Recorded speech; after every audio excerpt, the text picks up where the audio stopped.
ছেলেরে প্রশ্ন করে, তোর কাছে তোর বউ বড় না আমি বড়? আছে না নাই? এটা একটা প্রশ্ন হইল। তোর বউ বড় না আমি বড়? দুইজনেই বড়। তো এক ছেলে সুন্দর উত্তর দিছে, আমার কাছে ভালো লাগছে উত্তরটা শুনে। এক মা প্রশ্ন করছে, তোর এতদিন আমি লালন পালন করে বড় করলাম, জীবন যৌবন তোর জন্য শেষ করলাম, আজকে বউ পাইয়ে বউ তোর আপন হয়ে গেল। এবার ছেলে উত্তর দিছে, মা, আমার মুখ থেকে মা ডাক শোনার জন্য তুমি কি কষ্টটাই না করছো জীবনে। 10 মাস আমারে পেটে ধারণ করলা, খাইতে পারো নাই, বমি করছো, খালি ওষুধ খাইছো, তোমার পেট কেটে আমারে বের করা হয়েছে, 2 বছর আমারে দুধ খাওয়াইছো, পেশাব পায়খানা পরিষ্কার করেছো। বয়স যখন 3-4 তখন তোমার আমি মা ডাকছি, এই মা ডাকটা শোনার জন্য তুমি এত কষ্ট করছো।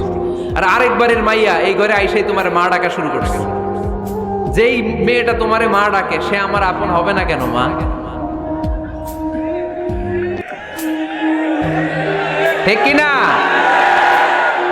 এই মা ডাক শোনার জন্য তুমি এত কষ্ট করলা, আমার লালন পালন করলা, 10 মাস পেটে ধরলা, পেশাব পায়খানা পরিষ্কার করলা, এরপরে মা ডাক শুনতে পারছো। আর আরেকবারের মেয়ে জানা নাই চিনা নাই এসেই তোমার ডাকা শুরু করছে মা। তো যে আমার মারে মা ডাকে তার স্থান তো আমার কলিজায়। ঠিক কিনা?